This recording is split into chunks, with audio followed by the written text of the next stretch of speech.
மைசூரை ஒரு மன்னன் ஆண்டு வந்தார்.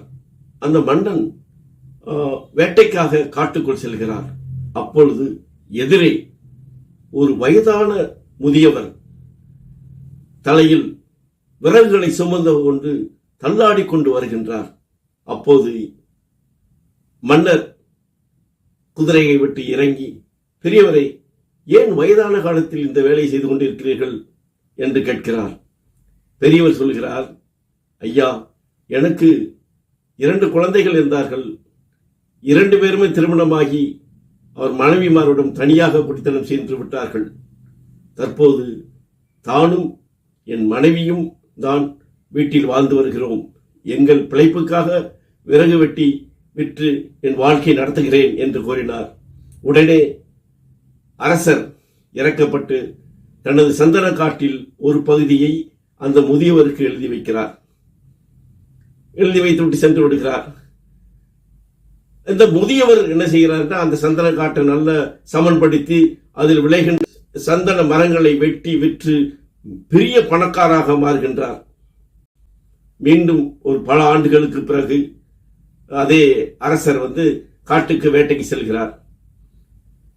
அப்போது ஒரு பெரியவர் அந்த பக்கம் வந்துட்டு இருக்காரு. அதை பார்த்தோன்னே அந்த ஊர் மக்கள்லாம் அவரிடம் மரியாதையுடன், பெரிய மரியாதையுடனும் அவர் காலில் விழுந்து வணங்கி அவர் மரியாதை செய்கின்றார்கள். இதை பார்த்த அரசர், யார் இந்த முதியவர், இவருக்கு இந்த ஊரில் இவருக்கு என்ன இவ்வளவு மரியாதை என்று நினைத்துக் கொண்டு அந்த முதியவரை தன் அரண்மனைக்கு வரவழைக்கின்றார்.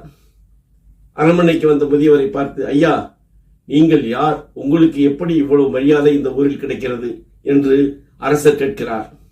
அண்ணா, என்னை தெரியவில்லையா? பல ஆண்டுகளுக்கு முன்னால் எனக்கு நீங்கள் சந்தனக்காடு பரிசாக வழங்கினீர்கள்.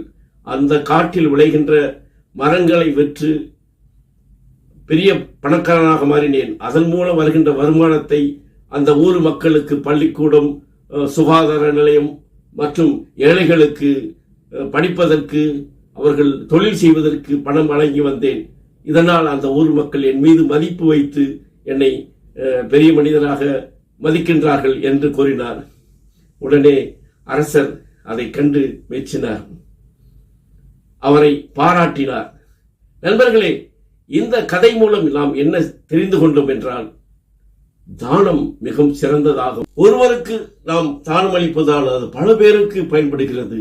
ஆகவே நாம் தானம் செய்வதை ஒரு பழக்கமாக மாற்றிக்கொள்ள வேண்டும் என்று இந்த நீதி கதை சொல்கிறது. நண்பர்களே, வணக்கம். மீண்டும் சந்திப்போம் அடுத்த கதையில்.